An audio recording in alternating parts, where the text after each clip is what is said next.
আসসালামু আলাইকুম everyone, welcome to Adiyan's mom kitchen. আশা করছি আপনারা সকলেই খুব ভালো আছেন। আজকে আপনাদের সাথে শেয়ার করতে যাচ্ছি খুব সহজ রেসিপিতে ভীষণ মজাদার আমড়ার আচারের রেসিপি। আমড়ার এই সিজনে একবার হলেও এই রেসিপিতে আচারটা তৈরি করে দেখবেন, আশা করছি অনেক বেশি ভালো লাগবে। খুব সহজভাবেই কিন্তু আচারটা তৈরি করা যায়, আর দেখতে যতটা লোভনীয় খেতেও কিন্তু ঠিক ততটাই মজাদার।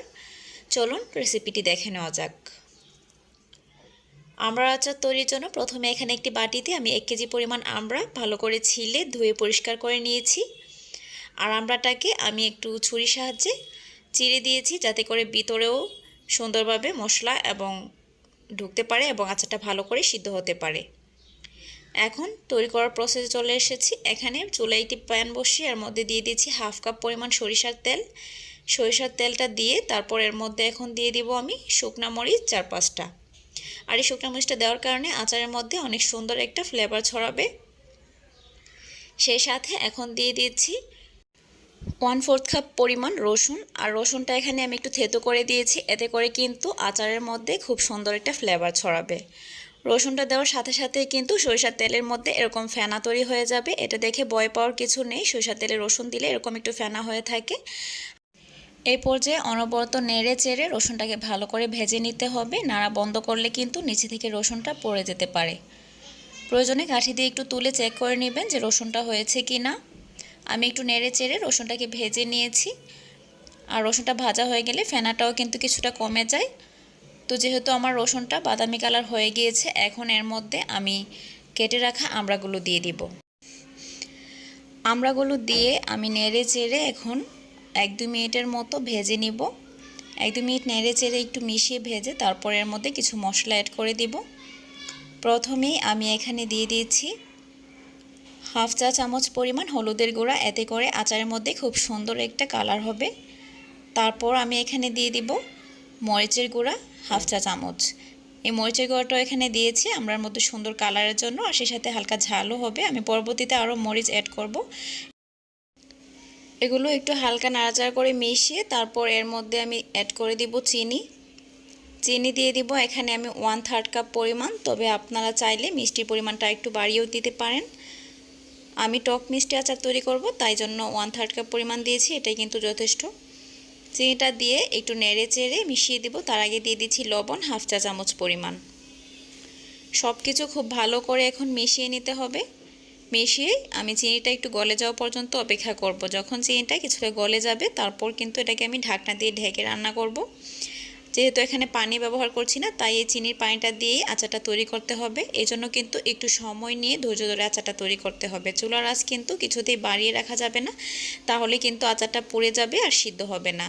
আমি চুলার আঁচটাকে মিডিয়ামের থেকেও কমিয়ে একদম লোতে করে রেখেছি, তারপর আচারটা তৈরি করছি। এতে করে কিন্তু যথেষ্ট পরিমাণ সময় পাবে আচারটা সিদ্ধ হওয়ার জন্য।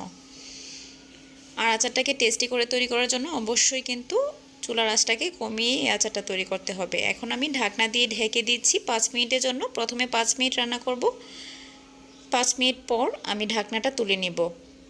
আর এর মাঝখানে কিন্তু 5 মিনিটের মধ্যে 1-2 বার নেড়ে দিবেন, না হলে আচারটা নিচে থেকে লেগে যেতে পারে।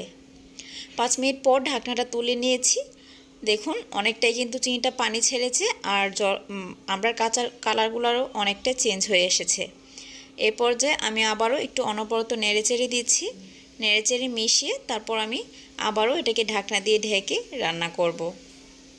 প্রথমে 5 মিনিট রান্না করেছি, এখন ঢাকনা দিয়ে আরও 10 মিনিট রান্না করব।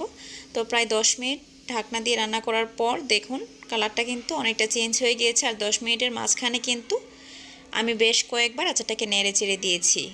অল্প আছে অনবরত নেড়েচেড়ে রান্না করার কারণে কিন্তু আচারটার মধ্যে এত সুন্দর একটা কালার এসেছে।